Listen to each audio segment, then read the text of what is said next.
Hello Cardfighters and welcome to another Cardfight Vanguard update. So we just got the reveals for Bermuda Triangle from the Clan Selection Plus Vol.2, and without further ado, those are the cards that we got. So our first card is our Grade 1 Innocence Myrnil. With the auto ability V and R1 place, we can reveal one normal unit from our hand, put it in the bottom of our deck and then draw a card. And auto reguard once per turn. When our grade 3 or greater unit is placed during the battle phase, if she is in the back row, she gets additional plus 10k.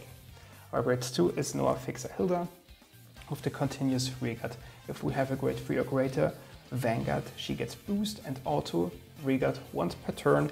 When our grade 3 or greater unit is placed during the battle phase, we can stand her as long as she's in the back row.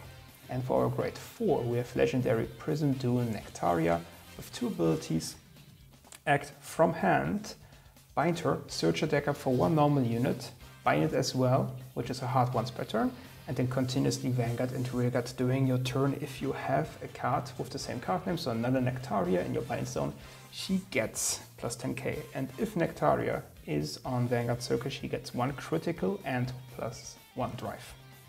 So, how do these three cards fare the best in our current Bermuda decks? And I think for that we have to split them apart for a moment. I think that Innocence Myrnil and Noah Fixer Hilda function the best in Riviera. So if we go to our circles and we prepare a normal field for a Riviera turn, so a full field right here, and we attack with our Riviera, at the end of the battle we can proc the effect of Riviera after she is boosted by our Hilda, and now write a new Riviera on top of our first one. So this will proc the effect of Hilda and of Myrnil. Myrnil will give power to our new Riviera and Hilda will now stand. So this way our second Vanguard attack will have a bit more power, and we can actually allow ourselves to distribute some power from our force marker that we just obtained with our second Riviera to power up one of our reguard circles.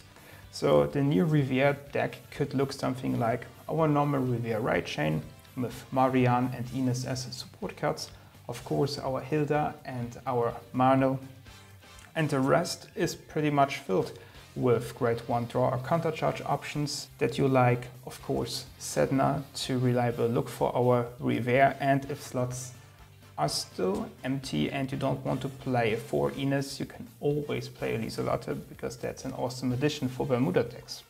So Legendary PR-ISM-Duo Nectaria is a bit more difficult. She doesn't really interact well with Innocence Myrnil and Noah Fixer Hilda.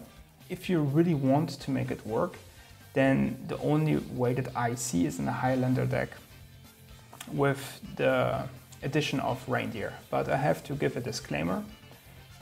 Highlander is not reliable at all, because, as it says, you have only one copy of each card in your deck. Of course you can play more Nectaria, proc the effect of Nectaria to bind her, to filter your deck further, and then when you go into Reindeer and actually hit the Nectaria, you will have basically a stride unit, which is pretty good. But the real way for Nectaria to be played is in Prism, in my opinion. She fits the best with Clear, Rosa and Verd, since Rosa and Clear can on-write look for the Nectaria.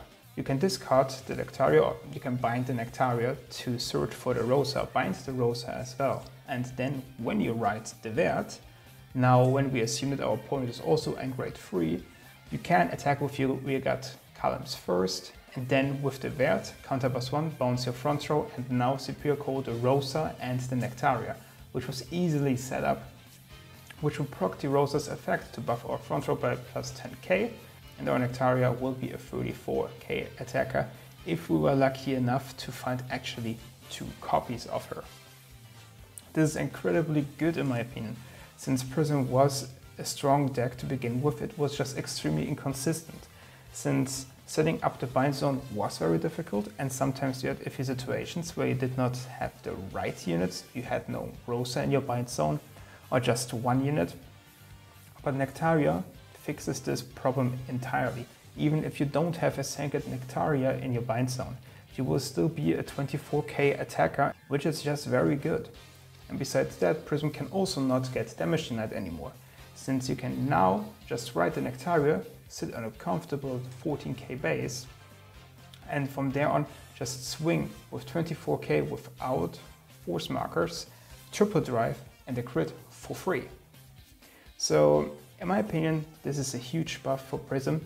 It's hard to evaluate how strong Prisms will actually become because of that, but it is, in my opinion, super exciting for everyone who liked to play Prisms before. And in my opinion, that's a great reveal.